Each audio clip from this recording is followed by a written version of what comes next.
Assalamualaikum warahmatullahi wabarakatuh. Yang terhormat Dewan Pembina diturun tangan dan pengurus-pengurusnya ada Mas Heri, ada Bang Darul, mentor kami, dan teman-teman semua yang hadir di sini. Boleh kasih tepuk tangannya buat kita semua.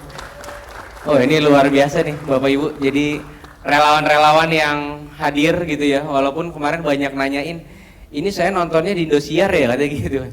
Bisa nonton di Indosiar Pak katanya, karena offline teman-teman kita bisa hadir ke sini. Senang banget buat teman-teman semua dari Bekasi, dari Jakarta, Bogor, Depok ya, rata-rata Jabodetabek ya.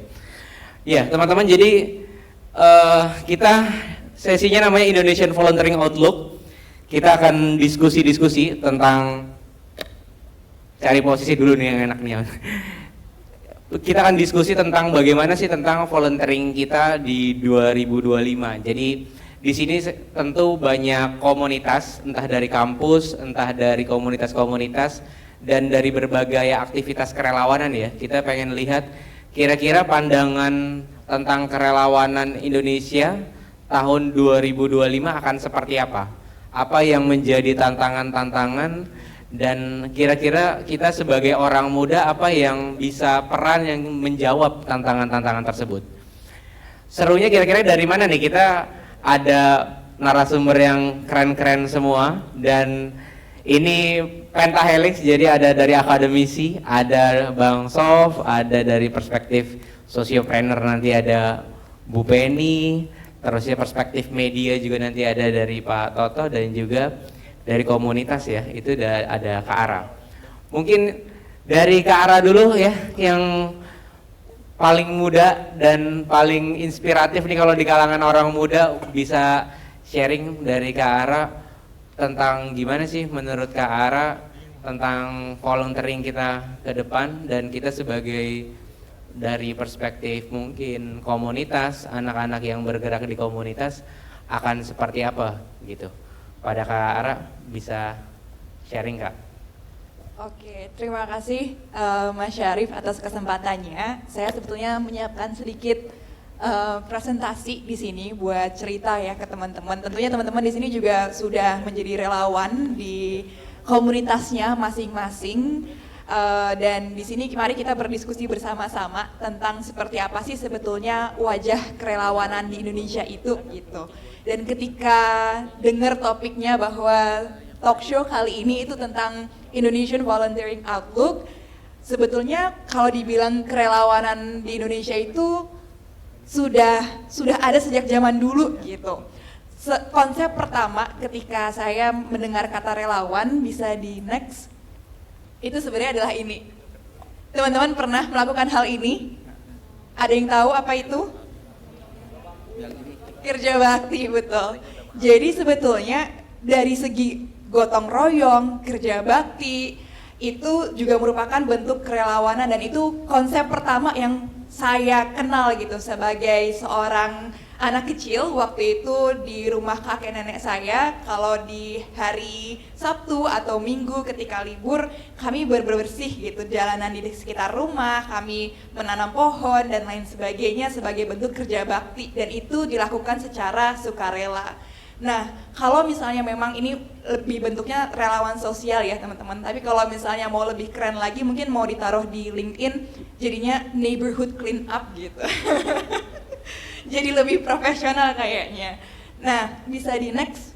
Dari sini akhirnya saya belajar bahwa ternyata menjadi relawan untuk bisa berkontribusi itu nggak perlu nunggu kita jadi dewasa, nggak perlu nunggu udah cukup mapan misalnya. Ada berbagai banyak hal yang bisa disesuaikan dengan keterampilan kita, dengan sumber daya yang juga kita miliki. Mulai dari misalnya bentuk kerelawanan dalam bentuk berdonasi dari segi uang, dari segi barang juga. Ada juga bentuk bergabung menjadi relawan, mulai dari relawan sosial yang bentuknya lebih fluid atau tidak ada formalitas tertentu, atau juga bisa relawan formal yang memang bergabung di sebuah organisasi atau mungkin ada lembaga hukumnya yang memang kita berkecimpung di sana, atau bisa juga relawan politik misalnya. Selama setahun kemarin kayak banyak ya yang jadi relawan politik juga. Nah, tahap selanjutnya, yang ini sepertinya juga mirip dengan Akademi Relawan di Turun Tangan ya, ada mulai dari relawan terus sampai akhirnya jadi pemimpin ya, yang membentuk inisiatif sosial baru. Jadi kita bisa bergabung atau sebetulnya kita bisa mendirikan sendiri sebuah komunitas atau mungkin solusi, proyek sosial yang bisa kita cetuskan kalau misalnya ada sebuah permasalahan, kira-kira ide apa ya yang bisa saya lakukan untuk berkontribusi di sana dan membuat sebuah tim nih, ngajakin teman-teman yang lainnya, yuk kita jadi relawan bareng-bareng untuk melaksanakan solusi ini gitu. Nah, kalau saya di Ashoka, kami punya komunitas social entrepreneurs dan juga komunitas para young change makers yang usianya sekitar 12 sampai 20 tahun saat ini. Jadi rata-rata masih usianya SMP, SMA, yang dimana mereka fokusnya ke yang ketiga ini nih teman-teman. Bagaimana bisa mencetuskan sebuah solusi nyata dan mengajakin teman-temannya membuka peluang supaya anak-anak remaja pun juga punya kesempatan untuk mulai bergabung menjadi relawan di sebuah inisiatif sosial.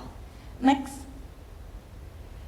Kalau ini tren terkininya yang baru-baru aja kami pelajarin saat ini, itu ada beberapa poin yang ingin saya sampaikan.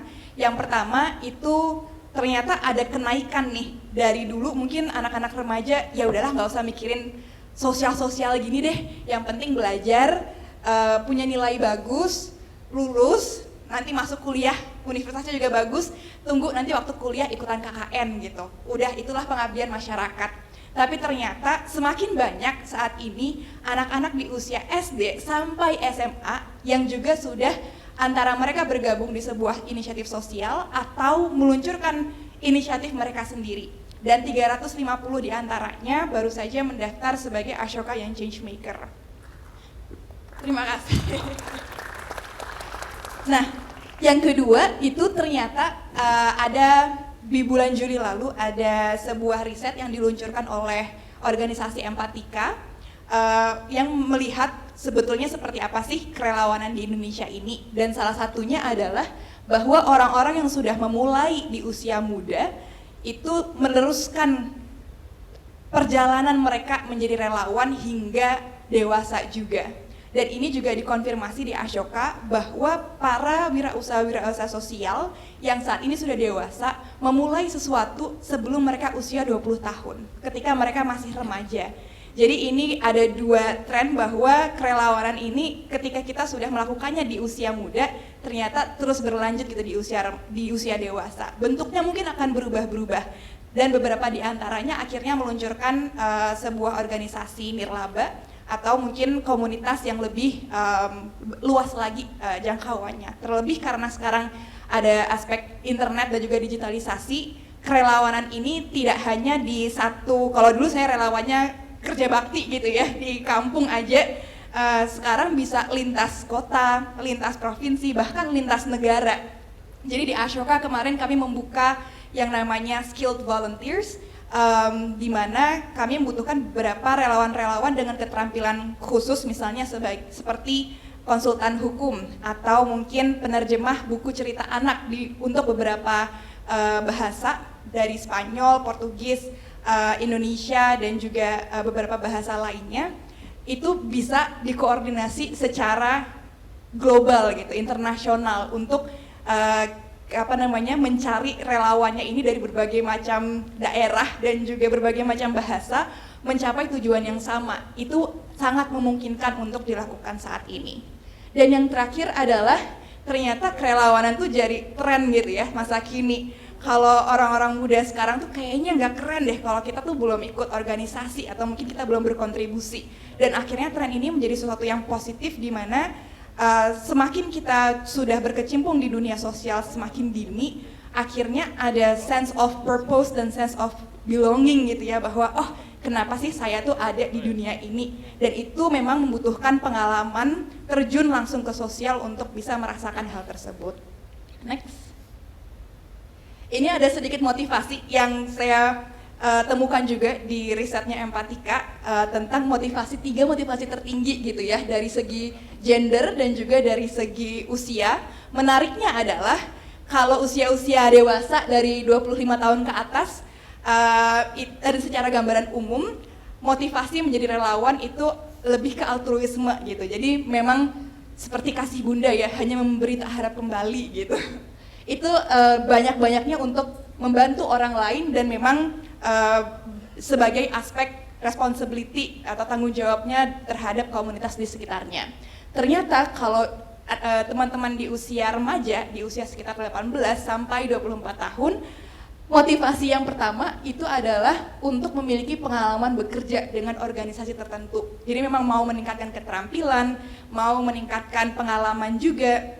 Dan dari sinilah akhirnya bagaimana sebagai organisasi juga perlu membuka wadah dari segi pelatihan, dari segi pengembangan kapasitas. Masih sedikit sebetulnya sekarang organisasi yang sebetulnya betul-betul melatih para relawannya gitu, dan mungkin dengan akademi relawan di turun tangan ini juga bisa jadi salah satu wadah gitu ya bagi untuk menarik lebih banyak lagi teman-teman remaja yang memang pengen awalnya mungkin belum ketemu banget nih bahwa oh iya saya harus membantu orang lain, tapi pengen dari segi peningkatan kapasitas diri itu juga bisa menjadi hal yang diwadahi di sini. Next. Ini ada beberapa ekosistem gitu kalau kami melihatnya dari segi ekosistem tumbuh kembang anak, karena di Ashoka fokusnya ada beberapa aspek, yaitu yang pertama dari segi aspek keluarga, bagaimana empati itu memang bisa muncul dari nilai-nilai yang ditanamkan di sana. Ada role model dari ayah, ibu, kakek, nenek. Banyak sebetulnya dari para relawan itu yang bergerak karena terinspirasi oleh sosok tertentu. Dan sosok terdekat yang memang bisa ditemui itu tentunya adalah keluarga. Yang kedua dari segi sekolah, bagaimana sebetulnya nilai-nilai kerelawanan ini juga bisa diintegrasikan di dalam kurikulum kita gitu, bahwa ada kesempatan untuk terlibat juga dalam sebuah proyek sosial. Kami saat ini bekerja sama dengan sekolah-sekolah negeri bersama dengan Direktorat SMA di Kemendiknas, lalu juga ada dengan sekolah-sekolah di Muhammadiyah, Nahdlatul Ulama, pesantren-pesantrennya, dan juga sekolah-sekolah Katolik di bawah Konferensi Wali Gereja Indonesia untuk bisa menciptakan ruang-ruang inovasi sosial ini yang ada di jajaran SMP dan juga SMA. Dan terakhir tentunya organisasi dan komunitas, bagaimana program-programnya juga bisa menarik lebih banyak orang lagi yang tertarik gitu buat berkontribusi di sini. Dan juga adanya pelatihan, pendampingan, apresiasi, dan juga penghargaan. Kurang lebih seperti itu teman-teman. Jadi semoga ini juga bisa memantik bagaimana kita bisa dari berbagai macam peran dan juga sisi. Di sini tentunya ada pentahelix ya Mas Syarif, untuk bisa mengambil perannya sendiri agar memajukan kerelawanan dan tentunya inovasi sosial yang ada di Indonesia ini. Terima kasih. Wah, luar biasa ya. Kita nambah insight-insight baru ya. Jadi volunteering itu hari ini bukan hanya anak-anak kuliah, bener ya, KKN gitu. Tapi nggak tahu ya sekarang udah masuk ke ranah SMP, SD, itu udah pada mulai aktivitas volunteering gitu. Dan berarti udah makin dini sebenarnya pendidikan tentang volunteering itu. Nah ini mungkin juga bisa jadi tantangan juga teman-teman komunitas gitu ya. Biasanya anak-anak itu jadi yang diajak bermain atau belajar, tapi justru malah anak-anak SD SMP ini ya udah mulai ini juga ya ke arah ya. Oh, ke arah nih mentor ini senior di Dikdasmen nih. Lalu juga tadi kita dapat insight-insight juga untuk kerelawanan bukan hanya lintas etnis lagi, tapi juga tantangannya sekarang lintas negara mungkin, karena banyak juga aktivitas volunteering ini membawa teman-teman muda untuk dapat beasiswa atau mungkin dapat kesempatan-kesempatan lain untuk bisa kenal jaringan yang ini ya, yang membantu karirnya.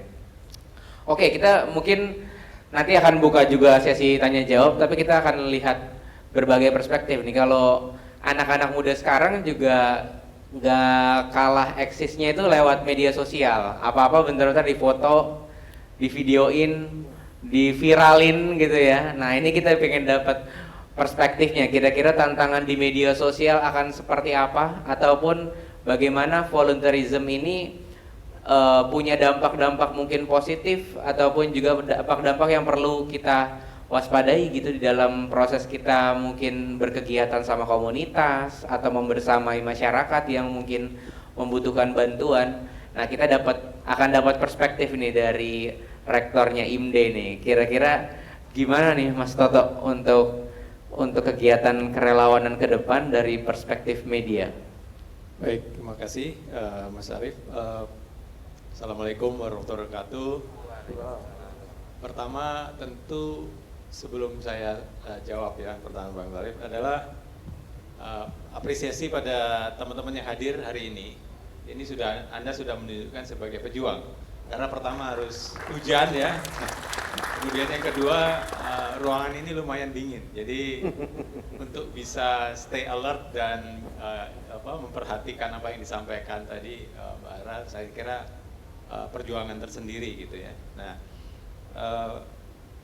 untuk melihat bagaimana prospek kerelawanan dikaitkan dengan media di tahun 2025, tentu tidak terlepas dari kondisi makroekonomi kita. Jadi sebenarnya positif dan negatif, artinya gini, ke depan itu akan paling tidak yang kita khawatirkan tadi dan juga sempat ditanyakan adalah gelombang PHK akan naik. Gitu ya. Nah ini latar belakang yang tidak bisa diabaikan karena kondisi ini juga akan mempengaruhi bentuk-bentuk kegiatan sosial. Nah, tetapi saya cenderung melihat dari kalau antara gelas setengah penuh dan setengah kosong itu saya melihatnya setengah penuh sebenarnya. Jadi justru kesulitan yang ada secara makro ini menurut saya peluang untuk kegiatan-kegiatan kerelawanan yang lebih besar lagi. Jadi yang bagus adalah tadi generasi baru itu melakukan kegiatan sosial, tindakan kerelawanan itu lebih, menurut saya lebih genuine dan juga lebih semacam tren generasinya gitu ya. Ada kayak FOMO gitu ya, fear of missing missing out. Jadi kegiatan kerelawanan sudah dianggap trendy, kalau nggak ada kegiatan itu dianggap tidak trendy. Nah kebetulan saya juga di perguruan tinggi, hampir semua perguruan tinggi sekarang selalu melihat calon mahasiswa itu dari kegiatan sosialnya. Jadi artinya dengan latar belakang seperti itu, saya kira kedepannya adalah akan baik gitu ya. Nah bagaimana dengan media dan khususnya media sosial, teman-teman semua, internet sudah cukup luas di Indonesia, ada kira-kira 180 juta pengguna dan itu 87% itu aktif di media sosial dan aktifnya itu paling tidak menurut statistik itu 3,5 jam per hari. Jadi terbayang bahwa kegiatan apapun termasuk volunteerism ataupun kerelawanan itu harus memanfaatkan media sosial.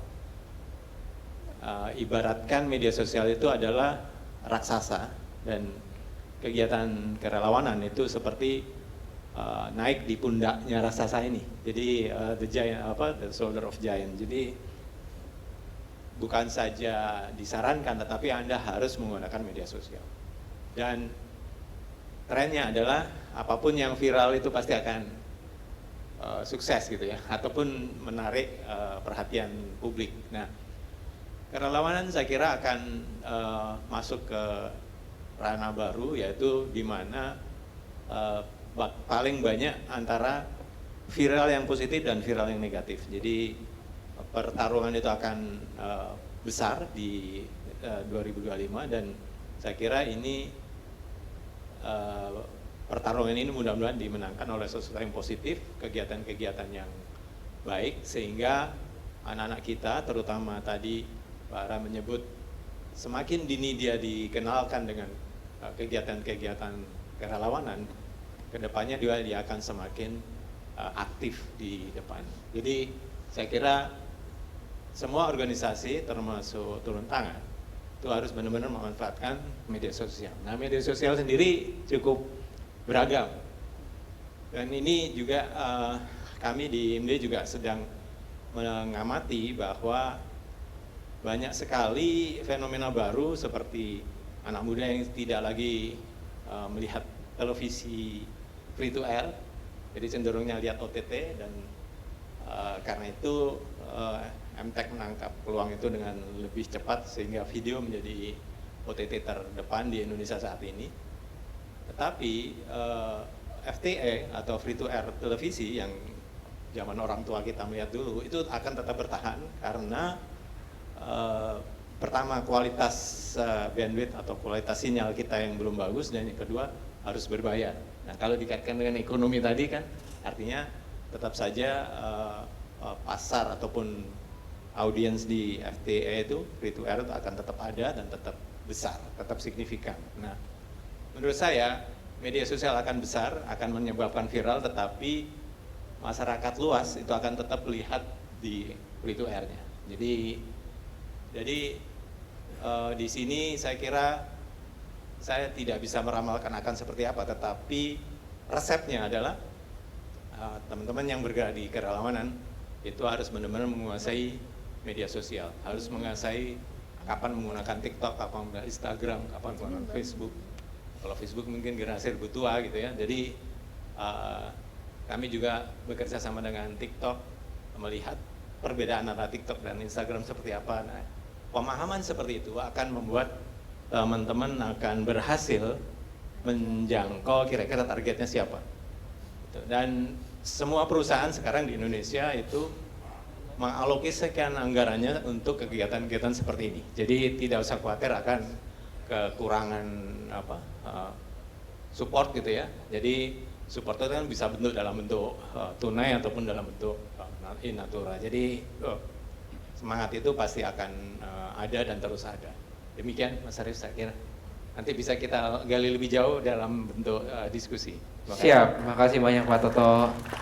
Nanti kita gali lagi ya dari mungkin pertanyaan-pertanyaan dari teman-teman yang udah disiapin juga dari rumah. Ya, selanjutnya kita juga pengen dapat ini ya, insight-insight nih, khususnya teman-teman yang di komunitas sedang mengembangkan juga sociopreneur atau edupreneur gitu, sehingga aktivitas sosialnya ini nggak hanya benefit aja, tapi juga punya daya dorong untuk bisa memperluas benefitnya itu sendiri gitu ya. Nah, ini kita juga udah kedatangan Bu Penny. Nah, Bu Penny jauh-jauh dari Makassar ya Bu ya. Wah, ini hadir ke sini insya Allah mau ngasih sharingnya juga atas pengalaman-pengalamannya membesarkan komunitas di sana, dan juga kita pengen tahu nih kira-kira bagaimana kita bisa membuat sebuah agenda-agenda yang berkelanjutan. Tapi konkretnya mungkin dari pengalamannya Bu Penny. Pada Bu Penny dipersilakan Bu. Baik, Gimana, terima Bu? kasih Mas. Bismillahirrahmanirrahim. Assalamualaikum warahmatullahi wabarakatuh. Mungkin orang bertanya ya dari Makassar, tapi kok namanya Penny gitu ya.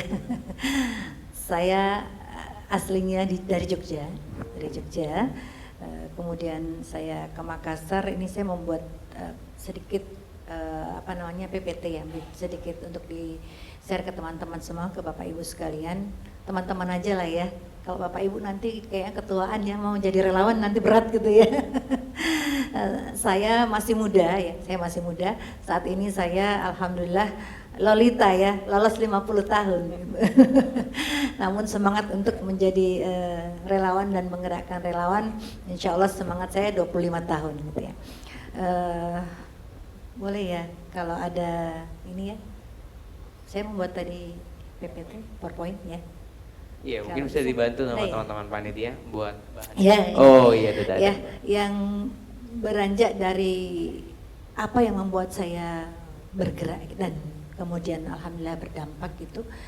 Awalnya adalah saya berpikir kalau di Indonesia bagian barat itu ya Bapak Ibu sekalian, banyak sekali yang mau bergerak ya. Mohon maaf kalau nanti logat saya sudah Makassar ya. Jadi saya berpikir di Indonesia Timur itu juga masih Indonesia gitu, masih Indonesia. Kenapa saya tidak mencoba ke sana? Dari latar belakang ini kesenjangan pendidikan ya. Kesenjangan pendidikan yang cukup jauh menurut saya antara Indonesia bagian barat dan Indonesia bagian timur. Sementara Indonesia bagian timur juga masih Indonesia, rasanya perlu digarap di sana gitu. Berawal dari situ kemudian selain kesenjangan pendidikan, kemudian ada kurangnya akses kurangnya akses pendidikan di sana sangat berbeda dengan di Indonesia bagian barat ya, sangat terbatas terhadap sekolah berkualitas, kemudian pendidikan sekolah juga cukup tinggi, mindset pemahaman terhadap pendidikan juga masih belum tinggi di orang tua ya, kemudian fasilitas belajar yang belum seperti di Indonesia bagian barat lah ya gitu. Kemudian selanjutnya adalah kualitas pendidikan. Nah, rendahnya kualitas pengajaran di Indonesia Timur itu karena kurangnya sumber daya yang ada itu terbatas baik itu kuantitas maupun kualitas gitu. Jadi kesempatan untuk mengembangkan potensi dari SDM di guru itu kurang. Kemudian saya kepikiran ke situ mengadakan riset sendiri nih ya. Kalau Mbak Ara anak muda ya, Masya Allah tadi, kemudian Pak Toto dari media sosial, saya rasakan betul Pak betapa media sosial ini bisa membesarkan apa yang kita lakukan gitu. Dampaknya menjadi lebih terasa, cepat terasa gitu. Al-Fatih sendiri ya, sekolah yang kami dirikan itu usianya baru 8 tahun, tapi memang kami berpikir kalau sama ya kita nggak akan dilihat orang, tapi kita harus berbeda biar dilihat orang gitu. Apalagi jauh nih ya, teropongannya tuh di ujung pandangan, dulu kan namanya Makassar ujung pandang gitu ya Pak ya. Jadi harus sesuatu yang berbeda.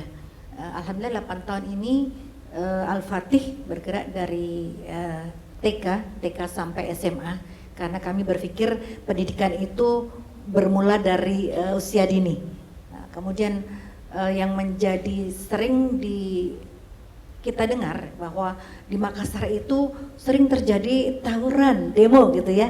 Jadi kami lihat, oh awalnya dari mana ini? Oh dari karakter dan itu ternyata dari pola sistem pendidikan yang memang berbeda dengan di Indonesia Barat. Dari situ kemudian mengajak beberapa, saya anggap volunteer 8 tahun yang lalu volunteer, karena saya bilang volunteer ada sekitar 30 orang dari 30 orang calon guru Al-Fatih itu yang saya sampaikan, ayo kalau mau bergerak bersama saya jangan pernah berharap gaji dari lembaga kita gitu ya. Gajinya kita dari Allah saja, dari Tuhan gitu. Kalau mau ayo kita bergerak, kalau nggak mau ya sudah, karena saya tidak bisa memberikan janji gitu. Alhamdulillah 30 orang itu kami relawan bergerak. Pikiran kami besar, cita-cita kami besar menjadi sebuah lembaga atau sekolah yang terbesar di Indonesia Timur ya. Kemudian nanti punya nama di Indonesia, tanah air kita gitu. Tapi bergeraknya kapan ya? Mulai sekarang gitu, waktu itu. Mulai dari yang mana yang kecil gitu. Kita bikin sekolah udah apa yang kita mampu. Dari 30 orang itu di tahun 2017 itu muridnya 30 orang Pak. 30 orang, gurunya 30, muridnya 30. Gitu. Tapi alhamdulillah karena dengan relawan tuh apalagi ditambah depannya suka ya, suka relawan. Jadi sudah rela, ikhlas pula suka. Ayo kita goncangkan langit nih, kita langitkan doa kita. Jadi di Juli muridnya 30, gurunya 30 gitu, dengan gaji yang tidak jelas gitu. Kemudian di September 2017 alhamdulillah Allah izinkan muridnya jadi 180 gitu, dengan guru 80. Alhamdulillah kami sekarang di tahun ke-8 muridnya 1000 gitu ya. Alhamdulillah dengan jumlah guru 140 orang gitu. Luar biasa perjuangannya mereka juga dari guru-guru ini. Saya bilang berangkat dari pendidikan untuk sosial gitu. Kenapa dari pendidikan untuk sosial? Dari yang tadinya 30 orang murid, 30 orang guru, dengan ikhlasnya para relawan ini bergerak dan berdampak, kemudian sekarang menjadi 1000 orang murid ini yang reguler berbayar, kemudian ada 200 orang murid dari kaum duafa penghafal Quran yang free, tidak berbayar sekolah di Al-Fatih gitu. Alhamdulillah. Ini dari mana? Dari kita menggerakkan relawannya akhirnya tidak hanya guru saja, tapi orang tua ada yang menjadi orang tua asuh gitu. Kemudian dari tahun 2020 kemarin dari pendidikan kayaknya kita sudah perlu nih bergerak ke sosial. Jadi mendirikanlah namanya Adnan Ibrahim Foundation ya, yang bergerak memang di sosial, sehingga itu di bantuan-bantuan untuk gempa bumi, kemudian bencana alam yang lain, untuk beasiswa anak-anak itu semua dari situ. Mungkin boleh lainnya ya ini. Kami bergerak saat ini fokus di 3 titik, yaitu ya kaum du'afa, kemudian kaum du'afa ini di sana anak yatim, kurang mampu, Bapak Ibu sekalian, kemudian itu free, tidak berbayar sama sekali. Kemudian di orang tua pendidikan orang tua, dan kami sedang merintis Sibuk itu sekolah inspirasi bergerak dan berdampak untuk keluarga gitu. Mohon doanya, mudah-mudahan nantinya bisa berkembang lagi. Nggak tahu kok ternyata cocok dengan ini ya, bergerak dan berdampaknya turun tangan gitu. Jadi dari orang tua bagaimana membangun kesadaran orang tua untuk ikut serta berkolaborasi dengan sekolah, baik itu pendidikan yang berkelanjutan dari adabnya anak-anak, akhlaknya anak-anak, ataupun orang tua kita ikut gerakan untuk terjun ke sosial yang kita bangun gitu. Jadi banyak, kalau Ramadan kami banyak Bapak Ibu sekalian, kalau bilang infak sedekah itu kalau di Makassar bulan Ramadan jangan ditanya gitu ya. Semua berlomba-lomba. Jadi situlah kadang kita mencoba, oh apa potensi di sana. Jadi tidak pernah para relawan jangan pernah melihat perbedaan gitu ya. Tapi perbedaan itu untuk memperkaya hasanah, bagaimana kita bersatu menjadi lebih besar gitu ya. Itu kemudian lanjut ya, penghafal Al-Quran, melihat bahwa fenomena di sana ya, bahkan mungkin di Indonesia banyak rumah-rumah penghafal Quran itu muridnya pinter-pinter tapi tidak berpendidikan formal gitu. Dari riset kami masih di sekitaran Sulawesi Selatan, saat ini Al-Fatih membina ada namanya rumah Madrasah Hafiz Quran di Bone, Tondra. Kalau dari Makassar saya jalan ke Bone itu sekitar 6-7 jam dengan jalan berkelok-kelok, karena kadang-kadang saya sendiri jadi guru tamu di sana gitu. Alhamdulillah sekolah gratis untuk para penghafal Quran. Jadi selain menghafal Quran juga ada sekolah formalnya gitu, SMP, SMA di sana, SD baru dibangun. Alhamdulillah jumlah muridnya saat ini 1.700 anak. Tanahnya dari mana? Kebetulan ada orang wakafkan tanah yang sangat tandus kering, tidak mungkin diolah kalau di pikiran manusia ya secara kenyataan. Namun kita para relawan juga, ayo kita tidak hanya membumikan upaya kita, tapi juga melangitkan doa kita. Jadi dari tanah yang tandus kering menjadi tanah yang subur, dan disitulah anak-anak para penghafal Quran sekolah gratis itu, guru-gurunya juga tinggal di situ mendapatkan makanan dari lahan itu gitu. Kemudian apa sih yang perlu diupayakan dalam kita melakukan sesuatu agar berkelanjutan? Kadang-kadang saya melihat sebetulnya banyak relawan tapi cepat putus asa gitu, apalagi yang tadi cerita-cerita dengan bapak-bapak ibu sekalian, Gen Z itu luar biasa, inovasi-inovasinya. Guru-guru saya juga banyak anak-anak muda, bahkan bisa dikatakan 80% anak muda semua, itu inovasinya luar biasa, hanya cepat bosan, kemudian cepat menyerah gitu. Sebetulnya bukan karena gensinya. Kalau saya pribadi tidak mau membeda-bedakan antara gen kolonial gitu ya, gen kolonial berarti saya ya, gen kolonial atau gen Z, tapi masalahnya itu bukan di gennya sebetulnya, bukan di generasi siapa, generasi apa, tapi kita mau nggak gitu. Hanya ada mau nggak, ada kita 3 huruf A, M, A dan U, mau nggak? Kalau mau itu tidak akan ada alasan. Mau, jadi kami mengajak relawan di sana, mau itu just do it, fight for it, no excuse, no drama, ayo bekerja bersama gitu. Itu yang kami terapkan di sana, karena di sana itu luar biasa kekuatannya besar ya. Ya itu ini ada 5 ya yang kami lakukan tahapan-tahapannya. Bahkan Bapak Ibu sekalian, kami sudah memberikan beasiswa pun di sana masih perlu pendampingan ya, pendampingan, motivasi, kemudian masih perlu juga kami kunjungi di rumahnya, sosialisasi agar orang tua dan muridnya tetap bersemangat untuk bersekolah gitu. Kalau di sini mungkin kalau ada beasiswa cepat gitu ya. Kalau di sana kami mencari Pak Bu, di Indonesia pun masih kami mau mencari, ayo siapa yang mau sekolah gratis gitu. Itu 200 itu dari seluruh Sulsel itu Mas gitu ya. Jadi artinya masih sedikit ya, kelihatannya banyak 200 tapi sedikit kalau dilihat dari jumlah penduduk Sulsel. Kemudian dari kerelawanan saya lihat potensi relawan itu sangat besar sebetulnya, karena relawan ini meningkatkan kualitas pendidikan dari anak-anak muda itu. Kalau saya diskusi dengan mereka, ide-idenya luar biasa tentang pendidikan. Kal Al-Fatih ini juga karena banyak relawan-relawan muda, banyak guru-guru muda, sehingga inovasinya maju terus, media sosialnya tidak pernah berhenti. Bahkan kami ada jam-jam kapan kami harus share atau upload kegiatan. Kami riset, oh jam berapa ini masyarakat buka HP gitu. Jadi oh jam sekian, nah jam sekian harus buka HP. Terus seluruh warga Al-Fatih dari semua guru-gurunya kita gerakkan, orang tuanya kita gerakkan untuk like dan subscribe dan berkomentar gitu.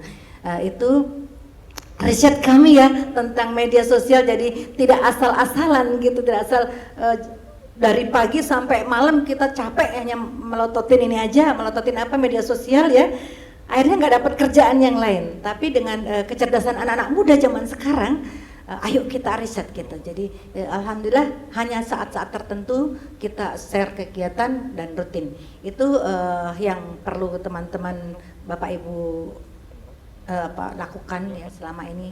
Bisa di ATM amati tiru modifikasi, tapi tentu kami jauh ya dari kemajuan di Indonesia Barat ini. Itu yang kami bisa lakukan, hal yang kecil, bagaimana kita bisa mengupayakan sumber daya yang ada secara efektif, efisien, empowerment dan enjoy untuk kita lakukan.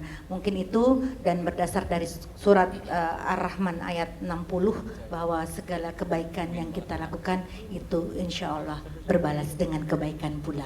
Jadi kalau ada orang tanya, untuk apa kamu berlelah-lelah, untuk apa kamu berbuat seperti itu, bukan untuk siapa-siapa, tapi untuk diri kita sendiri. Dengan relawan ini, Mas, kami merasakan, saya dan teman-teman, tidak ada rasa lelah yang tidak cepat terrecovery. Ketika relawan itu lelah karena lillah gitu ya, lelah karena lillah itu akan cepat recovery-nya. Dan kenapa? Karena mendatangkan dampak kebahagiaan itu. Itu yang bisa, boleh yang terakhir aja gambar. Terakhir aja Mbak ya. Sudah ini lanjut ya. Sudah ini tadi. Oke. Ya lanjut. Nah ini mungkin boleh diputarkan sedikit saja buat teman-teman ya. Ini jauh ya, kalau jauh Jakarta itu kota metropolitan.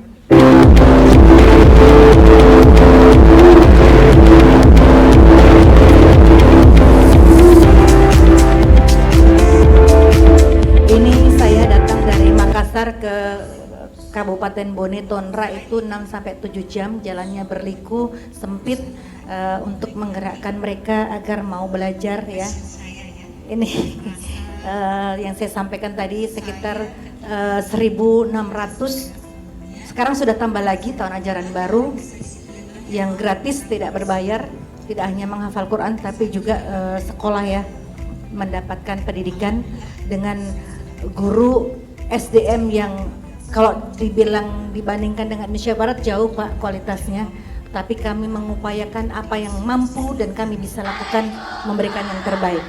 Nah ini ya, mungkin dipercepat saja ya.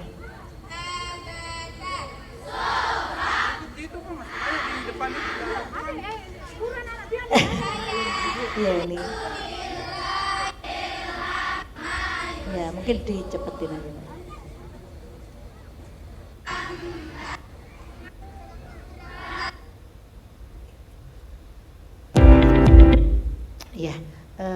Itu salah satunya. Kemudian ini dari guru-guru yang ada, kadang kami melakukan peningkatan kualitas SDM, kami ikutkan pelatihan-pelatihan dari donasi-donasi yang terkumpul untuk peningkatan kualitas SDM, kami ikutkan di Teacher as Coach. Jadi mereka bisa mengobati luka batinnya sendiri. Mereka kalau capek bosan jadi relawan bisa cepat kembali lagi gitu ya. Jadi ini ada Mas Kosin ya. Waktu kita di Jogja ini ya. Terima kasih kepada turun tangan yang sudah selama ini mengajak Al-Fatih untuk bersama-sama bergerak dan berdampak sehingga apa yang kami lakukan semakin terasa, karena ketika kita berkumpul dengan relawan itu luar biasa, energi kita itu makin besar untuk bergerak lagi apa yang besok mau kita lakukan gitu. Jadi Bapak Ibu sekalian yang sudah hadir di sini, bukan pilihan yang salah, pilihan yang tepat Bapak Ibu hadir, teman-teman hadir di sini untuk kita mulai. Boleh cita-cita besar tapi harus kita kerjakan. Kalau kita hanya bercita-cita saja tidak akan terlaksana. Dari cita-cita itu kita lakukan dari sekitar kita gitu ya. Mungkin itu Mas yang bisa saya ceritakan. Suka dukanya tentu banyak ya. Tadi kayaknya bahagianya semua ya. Luar biasa ya. Mungkin terima kasih banyak. Wah, boleh kasih tepuk tangan ya. Pengalamannya luar biasa ya, dan kita juga nggak tahu nih teman-teman muda, apakah kita nanti tuanya masih kayak Bu Penny nih, masih konsisten gitu ya, masih komitmen untuk punya aktivitas-aktivitas yang berdampak ya buat masyarakat ya. Nanti mungkin kita buka sesi pertanyaan ya untuk bisa kulik lebih jauh kira-kira seperti apa nih resep-resepnya. Nah, terakhir mungkin sebelum masuk ke sesi tanya jawab terbuka, kita juga perlu nih mendapat perspektif lain gitu ya dari akademisi untuk bisa melihat gimana tantangan-tantangan kita di dalam aktivitas sosial ke depan, dan kira-kira inovasi-inovasi apa yang mungkin pernah ada dan itu bisa dilakukan sehingga apa yang kita lakukan ini jauh lebih impactful gitu ya. Mungkin kalau segi akademisinya jauh lebih terukur, jauh bisa kita evaluasi seperti apa yang udah kita lakukan gitu ya. Apakah kita punya perubahan-perubahan dari apa yang kita lakukan sebelumnya. Nah, ini sesi yang ini spesial, ada pakar sosiologi pedesaan, ada Bang Sof. Gimana nih Bang, kira-kira bisa kita dapat insight-insight ini Bang? Ya, makasih Mas Syarif. Bismillahirrahmanirrahim. Assalamualaikum warahmatullahi wabarakatuh. Selamat siang dan salam sejahtera buat kita semua. Terima kasih, pertama saya merasa sangat diberikan kesempatan ya, beruntung di depan teman-teman relawan untuk berbagi pengetahuan, berbagi kerja-kerja sosial yang kita lakukan bersama-sama di masyarakat. Nah, kalau pertanyaannya apa tantangan yang kita hadapi ke depan, saya kira tidak hanya tahun 2025, tentunya juga tahun-tahun berikutnya. Saya selalu yakin dengan apa yang disampaikan oleh guru-guru saya bahwa the next itu adalah pijakan hari ini, tetapi respon masa lalu, atau yang sering disebut dengan istilah sejarah. Jadi jangan melupakan sejarah, jas merah ya. Kalau kita berpikir tentang ke depan. Nah, sebagai seorang akademisi ya, saya dilahirkan dari desa, dibesarkan dari desa, kemudian mengambil bidang keilmuan tentang sosiologi pedesaan ya, merasa bahwa pemikiran saya kalau suatu saat negara kemudian tidak berangkat dari desa, tidak berangkat dari bagaimana menghadirkan suatu perspektif pembangunan yang tidak berpijak, maka saya yakin pembangunan itu kemudian akan gagal. Itu hipotetik awal saya sebelum saya kemudian menekuni bidang sosiologi pedesaan. Nah, tapi nampaknya ya kesini saya merasa yakin bahwa itu terjadi. Mengapa demikian? Kalau kita berpikir tentang agenda-agenda kerelawanan, ini agenda-agenda yang kemudian sebenarnya dalam teori sosiologinya itu teori kritis ya. Hadir karena negara tidak atau belum ya menyelesaikan persoalan. Ya. Nah, di dalam pemikiran kami, ya, saya sebagai seorang akademisi, ini jangan dibiarkan terus-menerus terjadi seperti ini. Nah, tahun 2003, sewaktu saya sekolah S2, saya kemudian disajikan satu buku yang menarik, ya, buku yang ditulis oleh Mabul Haq tentang tirai kemiskinan. Ya. Mabul Haq mengatakan di situ bahwa 7 dosa para perencana pembangunan, yaitu permainan angka-angka. Itu tahun 2003. Ya. Hari ini, ya, ketika negara kemudian sudah 79 tahun, yang terjadi kemudian adalah angka-angkanya juga tidak ada yang sesuai. Kemarin Menteri Bappenas ya sempat menyampaikan bahwa dari 16 indikator ya pencapaian pembangunan hanya 4 yang tercapai. Ya. 12-nya tidak tercapai. Menteri Bappenas sebelum era Pak PS ini menyampaikan ada 46% bantuan sosial tidak tepat sasaran. Ini salah satu contoh teman-teman sekalian. Ya. Contoh lainnya banyak lah sebenarnya. Ya, kalau kita berpijak pada sains, ya, saya mengolah data dari 80 sekian juta data yang kita telah himpun, ternyata meleset itu angka-angka pencapaian pembangunan. Ada 3 angka pencapaian pembangunan. Yang pertama, misalnya kalau kita potret Human Development Index kita, ya, ternyata selisih perbedaannya 10 poin. Kemudian pengangguran, tadi yang disampaikan oleh Pak Rektor. Sebenarnya pengangguran kita sudah 2 digit persen itu, 17, sekian persen lah. Yang disampaikan oleh pemerintah hanya 4%. Belum lagi Gini rasio kita itu sudah mencapai dalam real riset kita itu adalah 0,47. Yang dilansir oleh pemerintah 0,36. Nah, pertanyaannya kemudian sampai kapan kemudian kita membiarkan semua ini terjadi? Angka-angka dipermainkan, angka-angka selalu kemudian dibiarkan ya kita percayai secara terus-menerus. Nah, sebagai seorang akademisi, sebenarnya ini kegalauan sejak tahun 2006. Ya. Saya belajar masuk ke desa, sudah hampir ribuan desa lah saya masuk.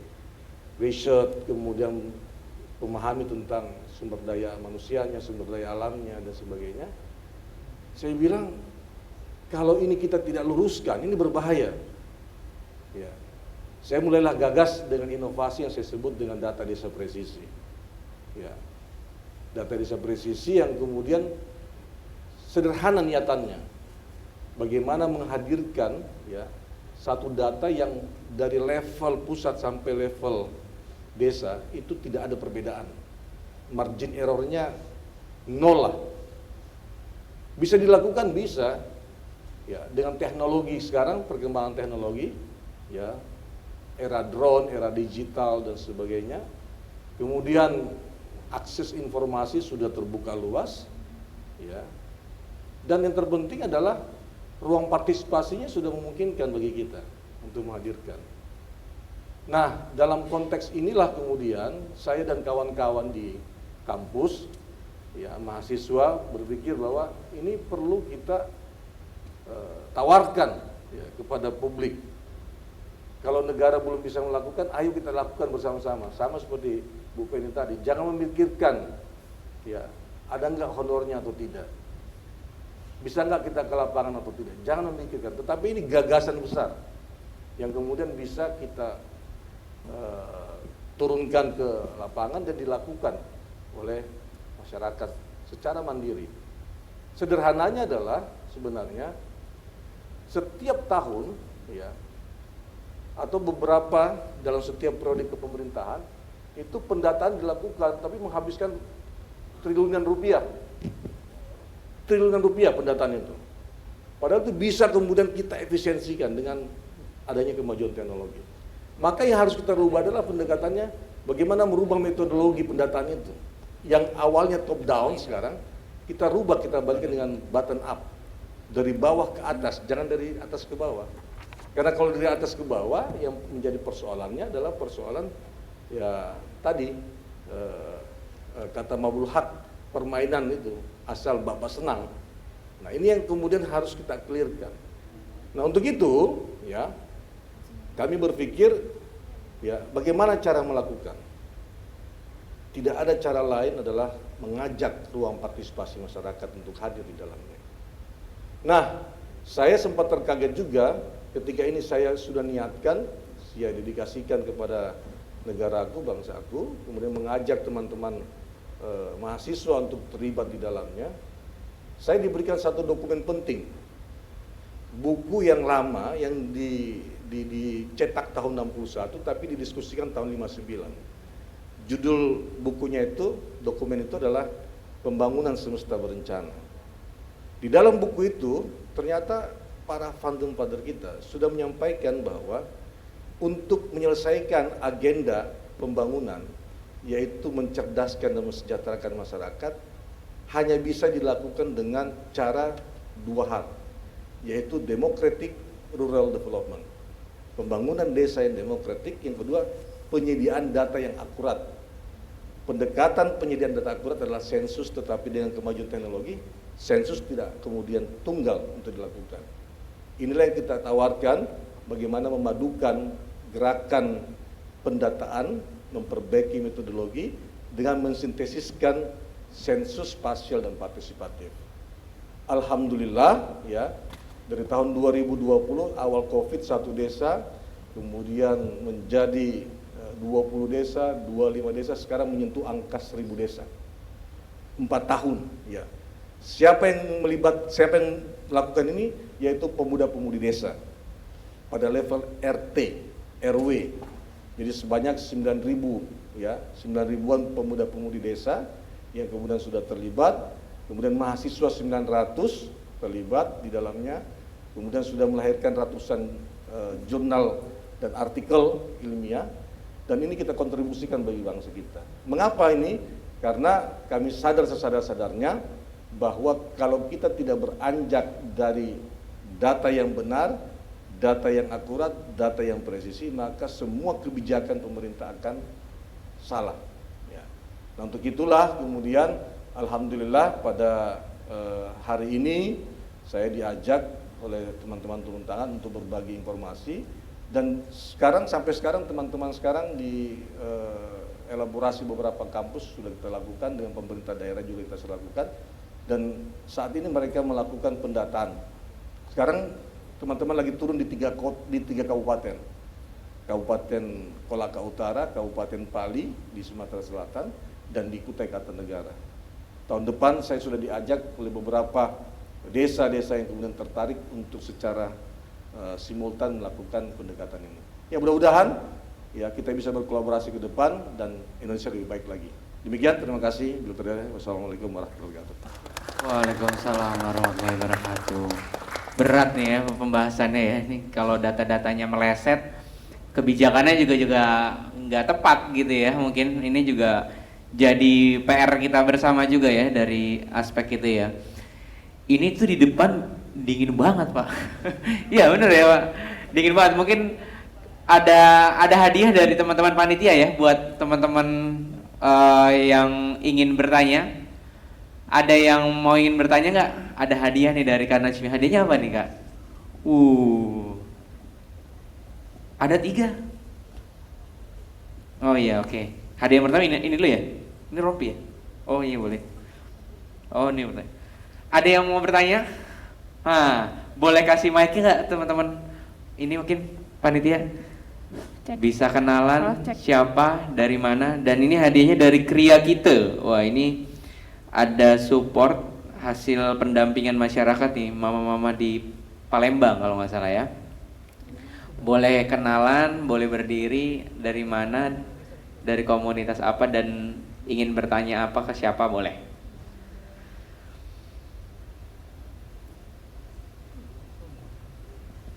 Oke, terima kasih moderator dan terima kasih kawan-kawan semua. Assalamualaikum warahmatullahi wabarakatuh. Salam sejahtera untuk kita semua. Om Swastiastu, Namo Buddhaya, salam kebajikan, rahayu rahayu rahayu. Selamat pagi semuanya. Perkenalkan, nama saya Hero Heriandi, Hero. Saya sekarang lagi studi akhir di UIN Syarif Hidayatullah Jakarta Ciputat Tangsel. Pertanyaan saya kepada Bapak yang barusan menjelaskan, sebenarnya simpel Pak, bahwasanya beberapa waktu yang lalu pemerintah Indonesia lagi gencar untuk membangun sebuah pembangunan di 3T, daerah tertinggal, termiskin, terluar, dan lain-lain. Nah, dalam pandangan Bapak, sekiranya rencana pemerintah tersebut kemudian diintegrasikan dengan metode yang Bapak jelaskan barusan, itu nanti dampak bagi desa tersebut atau daerah 3T itu dalam jangka panjang itu seperti apa? Mengingat kita tahu bahwasanya daerah 3T di Indonesia itu sangat banyak dan juga termasuk desa itu sendiri yang tertinggal dan banyak problem. Terima kasih. Wassalamualaikum warahmatullahi wabarakatuh. Waalaikumsalam warahmatullahi wabarakatuh. Yang kedua, boleh sambil lanjut ya, karena waktunya juga terbatas. Nanti kita jawabnya nggak satu persatu, mungkin bisa 2/2 atau 3/3 langsung ya. Yang kedua dari siapa? Tadi ada yang tunjuk tangan. Boleh teteh yang jilbab kuning ya. Assalamualaikum warahmatullahi wabarakatuh. Waalaikumsalam warahmatullahi wabarakatuh. Perkenalkan, nama saya Iza dari Aksara Institute, komunitas yang bergerak untuk meningkatkan cara berpikir kritis di publik melalui pendidikan jurnalisme dan juga media. Jadi saya ada 2 pertanyaan. Yang pertama mungkin untuk Pak Syaf, untuk Pak Sof ya, dari Sosiologi Pedesaan. Yang saya ketahui itu memang dari pemerintah sendiri ke depan ada keinginan untuk mengintegrasikan data melalui dari tingkat kabupaten kota melalui Satu Data Indonesia. Nah, saya ingin bertanya apa perbedaannya dengan Satu Data Indonesia dengan data desa presisi tadi, walaupun dengan menggarisbawahi bahwa ada perbedaan ya data ataupun data yang dihasilkan gitu ya dari pemerintah tadi kan ada gapnya gitu ya Pak. Apakah dari metodenya, pengambilannya atau seperti apa, itu saya ingin tahu.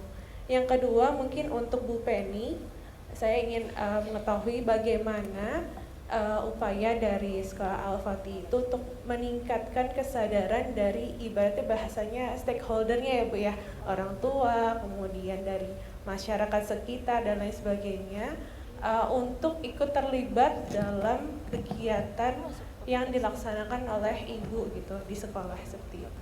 Terima kasih. Oke, makasih banyak. Yang terakhir mungkin yang sana tuh. Yang terakhir ada Mbak yang di ujung.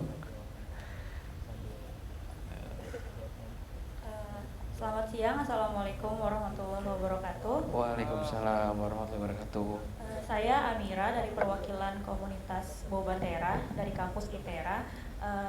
Itu adalah komunitas yang kami dirikan untuk membuat small habit di lingkungan kampus. Saya ingin bertanya kepada Ibu dan Kakak pemateri, Ibu Penny dan Kak Ara. Dalam lingkungan relawan tentu saja ada pasang surut semangatnya gitu ya. Singkatnya, gimana cara Ibu dan Kakak untuk mengatasi ketika semangatnya lagi turun, terus harus menggerakkan orang banyak supaya bisa tetap jalan nih program-programnya. Sekian, terima kasih. Wassalamualaikum warahmatullahi wabarakatuh. Waalaikumsalam warahmatullahi wabarakatuh. Oke, kira-kira dari mana dulu ini? Dari panelis-panelis kita. Pertanyaan dari tiganya terbaik lah sebenarnya ya. Ada pertanyaan tentang tadi mungkin ke arah gitu ya, tetap gimana jaga semangatnya, terusnya juga ke Bu Penny juga untuk bagaimana soal pelibatan di masyarakat, dan Pak Toto mungkin juga bisa nanti kasih respon tentang pemerintah juga di daerah-daerah 3T gitu ya, dan Bang Sofyan untuk tadi pemerintah juga nih terkaitannya nih data-data di daerah dan bagaimana itu kalau misalkan terintegrasi dan segala macam. Mungkin ada komentar-komentar. Mau dari mana dulu nih yang ngasih feedback? Jadi jawabnya nggak satu persatu, langsung aja kita elaborasi ya. Mau dari Bu Penny dulu? Nah boleh, monggo Bu. Baik, terima kasih. Bismillah, saya coba menjawab ya. Pertanyaan untuk saya tadi ada dua. Yang pertama, upaya apa yang dilakukan untuk menggerakkan semua stakeholder, dalam hal ini orang tua dan masyarakat, untuk bergerak bersama. Yang pertama adalah untuk menggerakkan orang lain itu kita harus terlihat dulu, Bu. Jadi kami mengadakan kegiatan atau event yang manfaatnya bisa dirasakan oleh masyarakat. Contohnya kemarin di Hari Kesehatan Nasional, di Hari Kesehatan Nasional itu kami adakan seminar Healthy Life untuk masyarakat, tidak hanya untuk guru, orang tua, tapi juga untuk masyarakat. Kami undang tokoh atau pakarnya, yaitu memang dokter ahli gizi di situ. Nah, itu kemudian habis melakukan kegiatan itu, Bu, kami untuk guru-gurunya diberikan fasilitas tes kesehatan, karena selama ini cek kesehatan mereka sangat jarang ya, selain harganya juga mahal, waktu juga tidak ada. Jadi kami kerjasama dengan Kementerian Kesehatan, dalam hal ini Labkesmas, dari Kementerian Kesehatan yang membiayai semua, memberikan pengobatan sehingga masyarakat sekitar dan guru-guru bisa mendapatkan pengobatan gratis. Jadi di situ kita kasih edukasi. Ketika kita sudah menerima sesuatu, sebetulnya sih kalau relawan tuh give and give, bukan take and give ya, give and give gitu, biar gak sakit hati. Namun kadang berawal itu dari sesuatu yang terpaksa dulu gitu. Jadi ketika Anda sudah dapatkan sesuatu, pemeriksaan kesehatan gratis dan edukasi tentang kesehatan, apa nih yang bisa diberikan kepada masyarakat yang lain? Kami kerjasama dengan PMI. PMI, kemudian ada kegiatan donor darah. Nah ini yang kerjasama lagi alhamdulillah dari media yang membantu kami di sana. Memang komunikasi Mbak ya yang harus kita jalin, networking, media yang luar biasa, sehingga dari media ini mengupload kegiatan-kegiatan kami, men-share ke masyarakat. Dari situ masyarakat melihat bahwa Al-Fatih itu tidak hanya sekolah yang mendidik anaknya dari jam 7 sampai jam 4, tapi ada kegiatan lain yang dirasakan dampaknya oleh masyarakat. Sehingga ketika kami melakukan kegiatan yang sifatnya mungkin mau kegiatan sosial gitu ya, untuk mencari donasi Palestina atau yang lainnya, cukup mudah gitu Mbak ya. Kemudian untuk lingkungan relawan ada pasang surutnya, iya, apalagi yang bergerak bersama dengan saya sekitar 170 orang, gurunya 140 orang, karyawannya sekitar 30-an orang, itu usianya dari Gen Z ya, ada yang usia 19 tahun sampai dengan usia 60 tahun. Itu tentu berbeda semua karakter di sana dan berbeda mood gitu ya.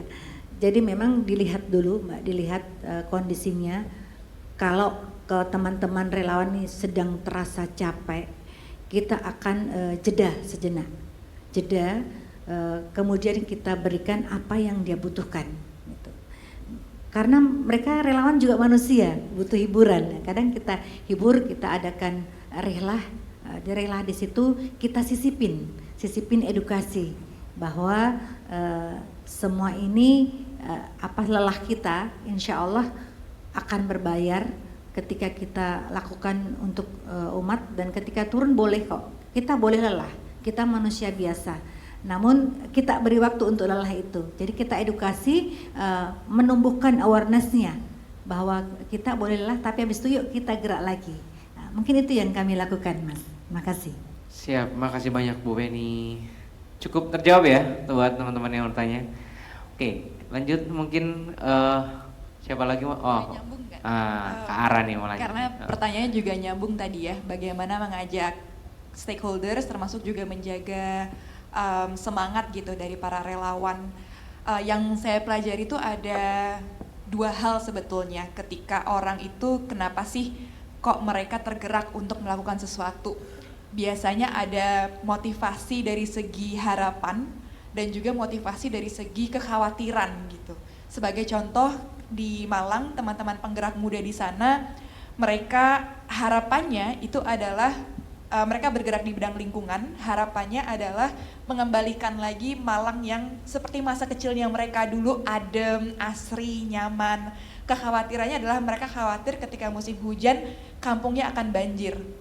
Nah, dari situlah akhirnya mereka tergerak nih dengan harapan dan kekhawatiran yang sama tadi.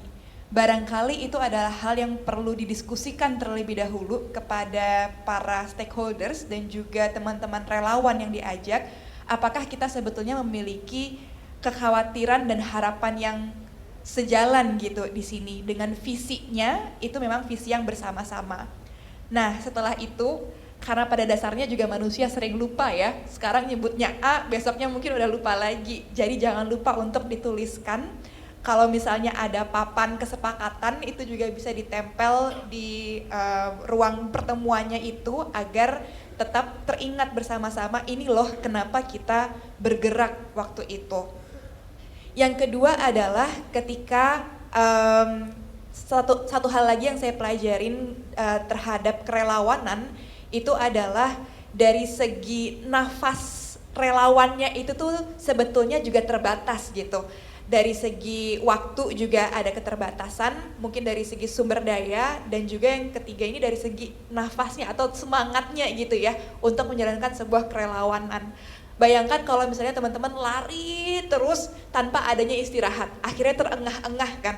Nah, bagaimana kita sebagai organizer gitu atau yang mengelola kerelawanan ini bisa memotong-motong yang tadinya mungkin larinya maraton ya sampai berpuluh-puluh kilometer, dipotong nih ada beberapa checkpoint yang bisa menambah semangat itu sehingga tidak langsung melihat ke depan, oh visinya nih 10 tahun ke depan gitu, kayaknya lama banget tercapainya, tapi kita bisa mulai misalnya kalian bisa terlibat loh dalam satu kali event ini, atau kalian juga bisa terlibat dalam 3 bulan ke depan. Tentukan rentang waktunya sehingga relawan yang terlibat juga bisa mengira-ngira gitu ekspektasinya. Oke, kita udah terlibat nih 3 bulan, gimana mau lanjut atau mau coba istirahat dulu dan yang lainnya.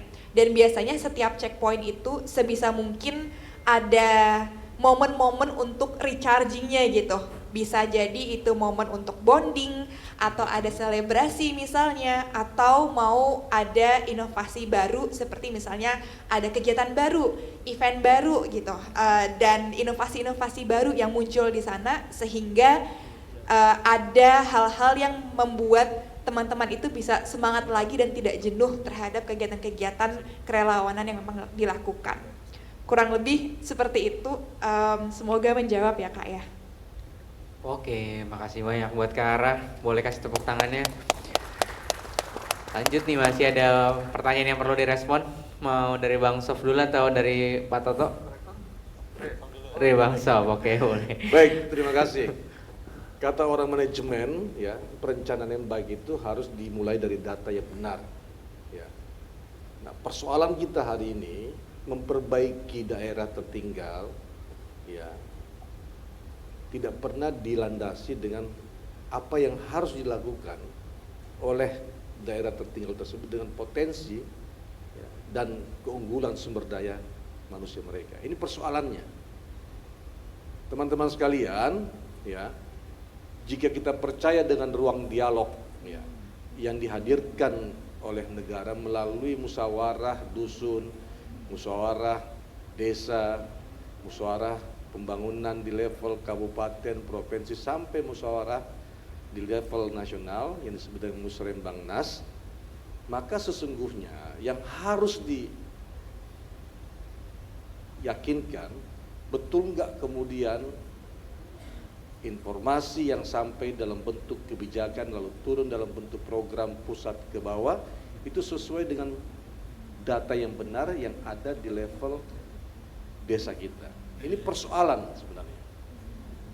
Nah, untuk itu ya yang harus dibenahi hari ini adalah perencanaannya harus based on data ya. Apalagi dengan era digital hari ini tidak ada lagi kemudian perbedaan data kemiskinan pusat dengan di level desa. Nggak akan, karena orang miskin itu jelas ya, definisinya jelas, mau pakai definisi World Bank mau pakai definisi undang-undang fakir miskin, atau mau pakai definisi dengan indikator BPS.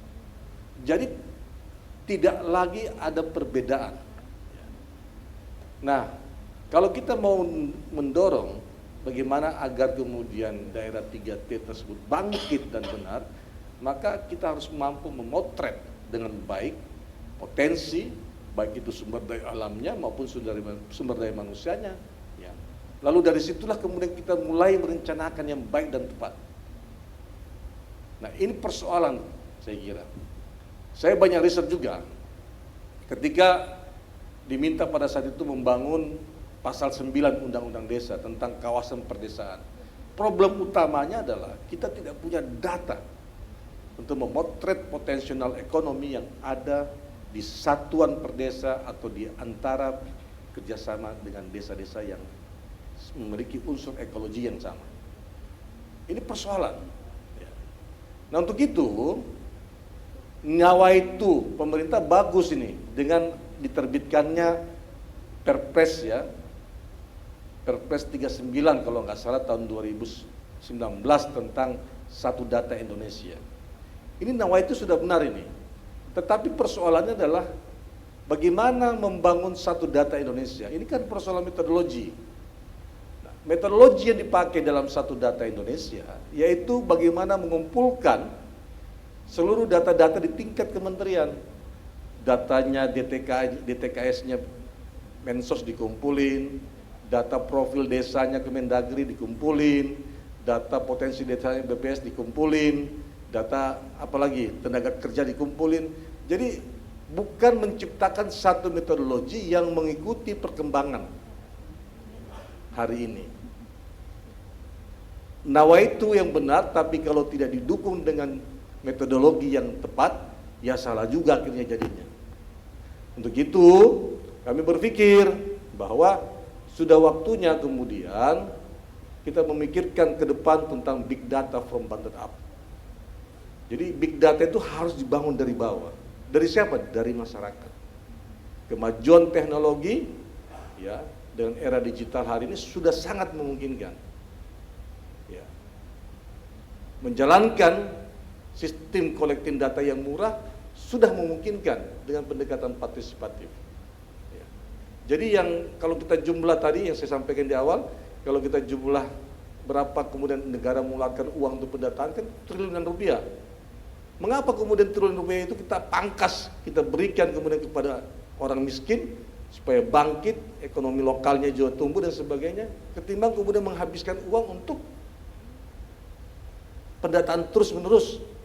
Tetapi itu diberikan kepada orang desa, pemuda-pemudi desa, diciptakan ya sadar data ya, sehingga dengan demikian negara hanya mempersiapkan infrastrukturnya.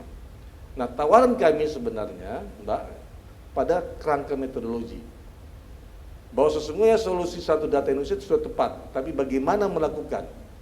Bagi kami cara melakukan adalah from bottom up, dari bawah ke atas, jangan top down. Nah, agar proses pendataan itu tepat dan benar. Nah, sehingga kami jalan ya ke desa-desa, desa pegunungan, desa pesisir, desa sawah, dari Aceh sampai kemudian Sulawesi, Maluku baru tahun depan mau masuk, ya, Papua belum tersentuh. Permintaan mereka cuma satu, ya, kami butuh ya perencanaan yang tepat dengan data yang benar. Nah, sebab itulah kemudian yang diharapkan oleh masyarakat kita. Nah, mudah-mudahan ya kami berharap sekali ya dengan rekognisi daerah ya. Rekognisi daerah sudah terbit beberapa perda ya tentang data desa presisi, sudah juga terbit beberapa peraturan bupati, peraturan gubernur, serta juga peraturan di level desa dan nagari. Ya, kemarin di Padang, di Agam ada satu nagari yang langsung menerbitkan peraturan nagari tentang sistem penyelenggaraan pemerintah berbasis data desa presisi.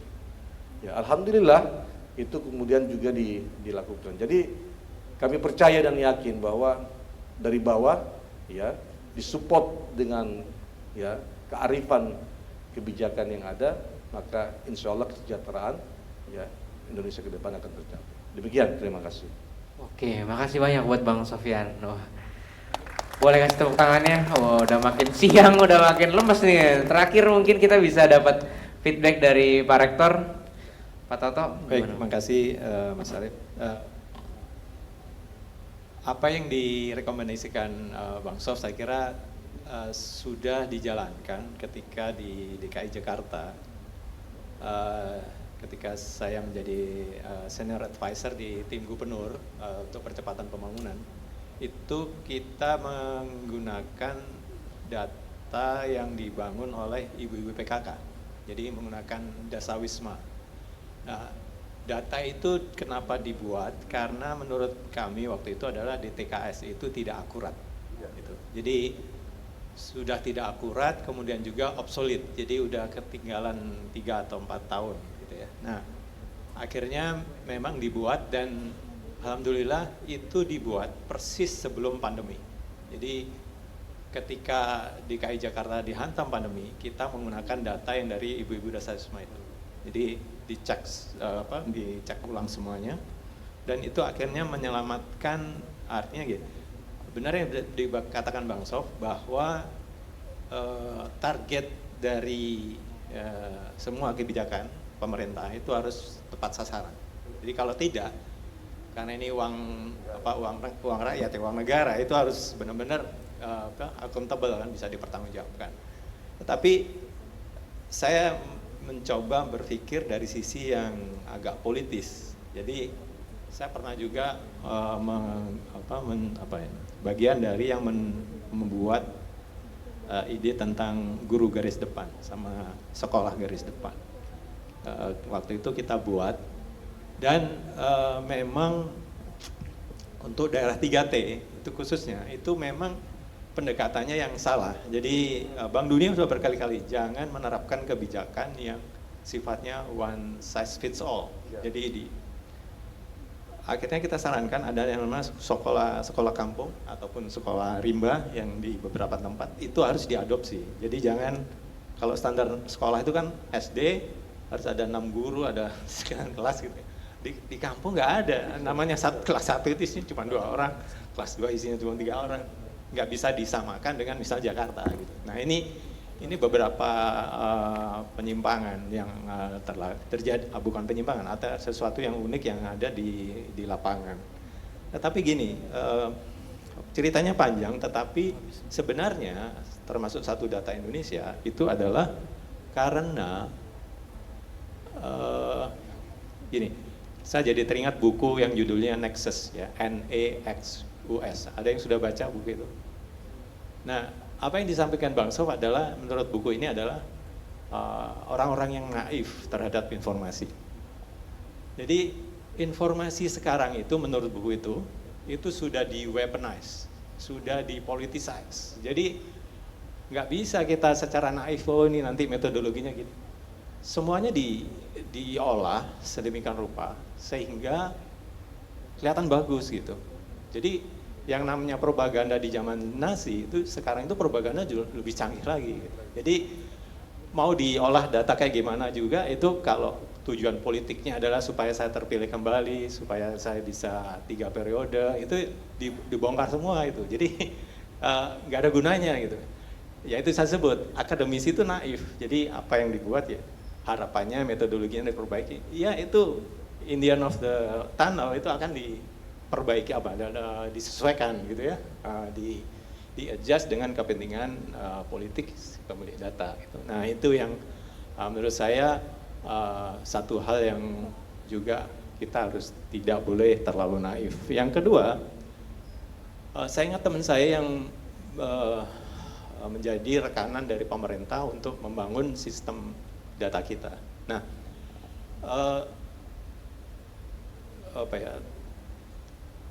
tidak bisa dihindarkan bahwa itu akibat kita tidak bisa memberantas korupsi. Jadi yang membangun sistem data yang sampai kita jebol itu sebenarnya ya karena harga dini markup, rekanannya juga diatur. Jadi sebenarnya kalau kita mau simpel aja ya, sebenarnya data itu seluruh dunia kan ilmunya sama gitu. Tetapi karena ada hal-hal yang menyimpang seperti ini, sistem data kita jadi tidak solid, termasuk SDI, termasuk Satu Data Indonesia. Jadi yang terakhir adalah tentu perlu keinginan political will ya, misi politik ataupun niat politik dari penguasa dalam hal ini pimpinan negara itu harus lurus.